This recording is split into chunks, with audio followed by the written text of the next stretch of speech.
কি গো চা যে ঠান্ডা হইয়া গেল, খাইয়া লো। আরে আসছি আসছি, আজ একদম মাইন্ডসেটটা ঠিক নেই। হ্যাঁ, তুমি যাও চা নিয়ে এসো। চায়ের আমেজটা ঠিক না থাকলে তো মাইন্ডটা ঠিক থাকে কি করে, তাই না? টি রেস্ট, টি রেন্ট।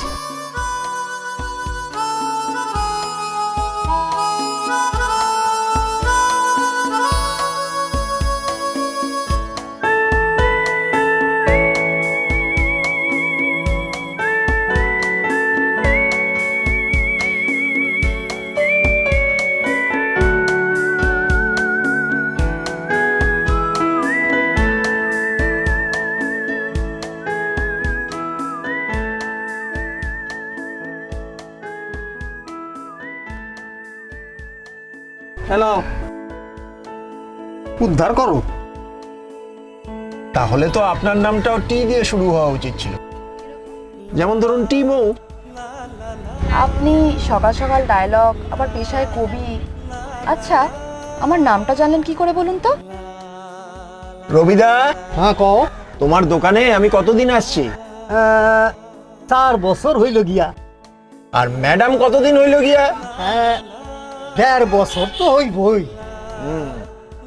অফিসার, মনটা যতই কবি হোক, এতদিন ধরে দোকানে আসছেন আর নামটা মনে রাখতে পারবো না? হক কথাই কইছো।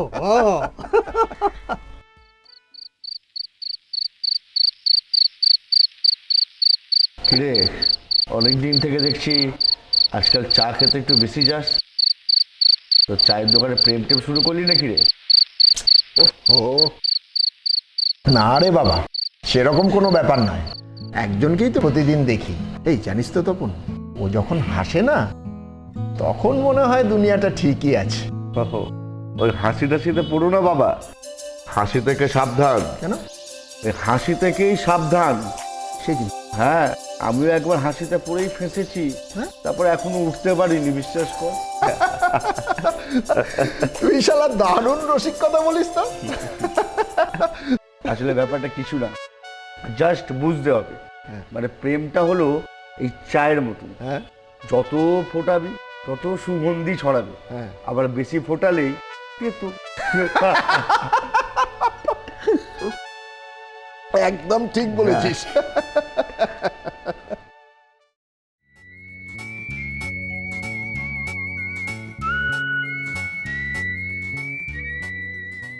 বাবা, আজকে তো আগে থেকেই বসে আছেন। হ্যাঁ, ভাবলাম আপনি আসবেন কিনা দেখি। তার মানে আপনি এখন থেকে আমার টি টাইমটা আর মিস করবেন না, তাই তো? প্রেমিক প্রেমিকা, তোমাগো লাইকা আজ আমি এলাচ দিয়া অন্য রকমের চা করছি, খাইয়া দেখো। রবিদা, আমরা কিন্তু প্রেমিক প্রেমিকা নই। তাহলে আপাতত আমাকে ওই সহজ চা খাধক কইরা ডাকতে হইব। মনে খুব ধরছে। চাগান চাগান, ঠান্ডা হয়ে যাবে। কালকে মৌকে গিয়ে এইভাবে বলবো, তুমি না খুব সুন্দর। তো এইভাবে না, এইভাবে বললে তো হাসবে। আমি বরং এরকম ভাবে বলি, তোমার স্বাদটা না চায়ের মতো। না না, চায়ের স্বাদটা তোমার মতো। না, কোনোটাই হচ্ছে না, এটা তো বোকামি। তুমি না। কিরে, আয়নাকে প্রপোজ করছিস? আয়না রাজি হলে কি হবে বলতো? আরে বাবা, বাচ্চা হবে সেলফি। ওহো, না না, আমি তো শুধুমাত্র প্র্যাকটিস করছিলাম। প্র্যাকটিস? প্র্যাকটিস ছাড়, প্রেমে কোনো প্র্যাকটিস নয়, মন থেকে বলবি, মন থেকে, তাহলেই সব হবে। আর শোন, ওই প্রেমে না কোনো স্ক্রিপ্ট চলে না, ফিলিংস দরকার, ফিলিংস, বুঝলি? একদম ঠিক বলেছিস, হ্যাঁ। এটাই বলবো। ঠিক।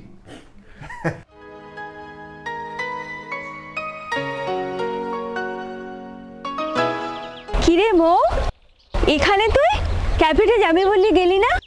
আরে না, আজকে অফিস থেকে তাড়াতাড়ি চলে এসেছি, তাই এখানে চলে এলাম, তোকে আর বলা হয়নি রে। একটা ফোন করবি তো? আপনি বসুন।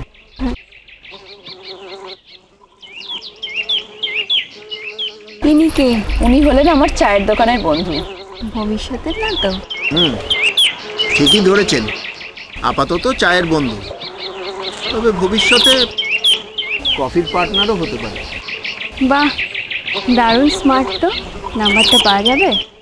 ওর নাম্বার না নিয়ে তুই বরং চায়ের দোকানের ঠিকানাটা নিয়ে নে। বাহ বাহ, খুব ভালো লাগলো বন্ধুর সাবধানতা রক্ষা করার জন্য। আমি এবার আসি। হ্যাঁ, ঠিক আছে।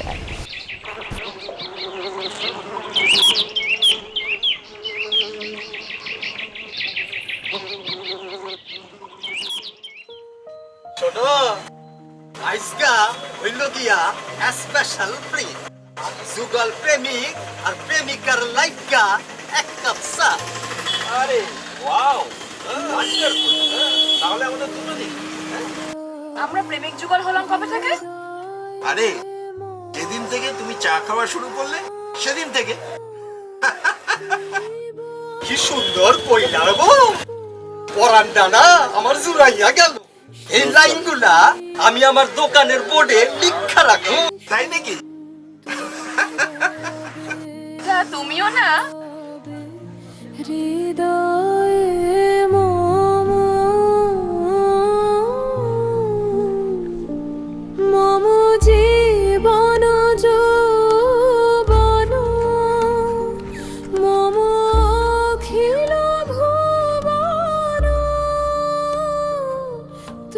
মৌ, বলো।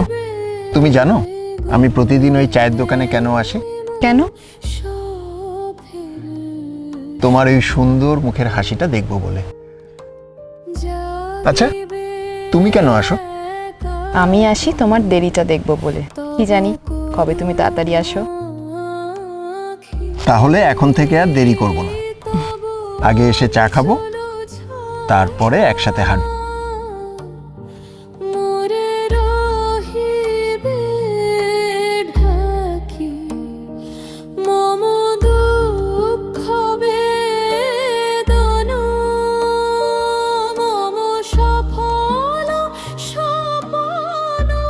জানো, আজকাল মনে হয় তুমি যদি রোজ আসো তাহলে আমার দিনটা ঠিকঠাক যায়।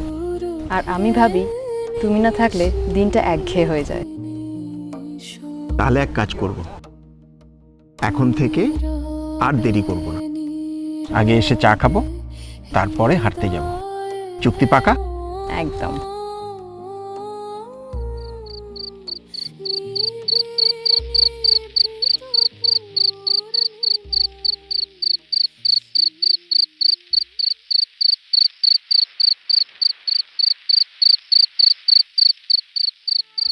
বলেছিলাম না রাহুল, প্রেম ঠিক একবারই আসে, আর প্রেমের মানুষটা চায় একবারই চুমুক দেয়।